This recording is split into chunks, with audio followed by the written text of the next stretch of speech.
आपने माता सीता की पतिव्रता बारे में सुना होगा, लेकिन क्या आप जानते हैं कि इस सृष्टि में एक ऐसी स्त्री भी हुई जिसकी पतिव्रता शक्ति के आगे स्वयं त्रिदेव ब्रह्मा, विष्णु और महेश भी झुक गए?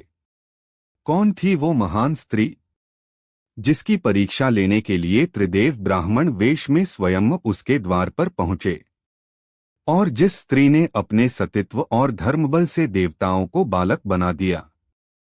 प्राचीन काल में अत्रि मुनि की पत्नी माता अनसुया अपनी पतिव्रता और साध्वी धर्म के लिए जानी जाती थीं। उनका नाम पूरे त्रिलोक में आदर से लिया जाता था। उनकी ख्याति इतनी बढ़ गई थी कि देवताओं की पत्नियों में भी चिंता उत्पन्न हो गई।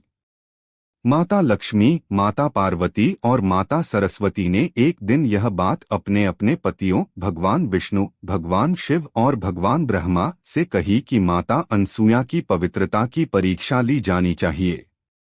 भगवान ब्रह्मा, विष्णु और शिव तीनों ने सहमति जताई और वे एक दिन ब्राह्मण वेश में भिक्षा मांगने के लिए माता अनसुया के आश्रम में पहुंचे।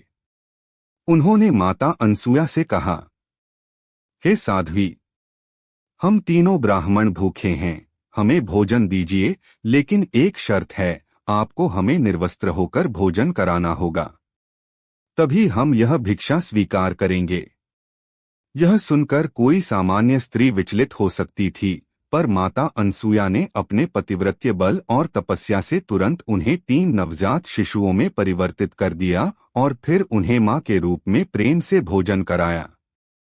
जब ब्रह्मा, विष्णु और महेश की पत्नियां चिंतित होकर वहां पहुंचीं और प्रार्थना करने लगीं, तब माता अनसुया ने करुणा पूर्वक उन नवजात शिशुओं को उनके वास्तविक रूप में वापस ला दिया। तीनों देवता माता की शक्ति और तपस्या से अत्यंत प्रसन्न हुए और उन्होंने उन्हें वरदान दिया कि वे त्रिदेव उनके पुत्र रूप में जन्म लेंगे। फलस्वरूप त्रिदेव ने माता अनसुया के पुत्र रूप में जन्म लिया। भगवान ब्रह्मा के अंश से चंद्रमा का जन्म हुआ। भगवान विष्णु के अंश से दत्तात्रेय का जन्म हुआ। भगवान शिव के अंश से दुर्वासा ऋषि का जन्म हुआ।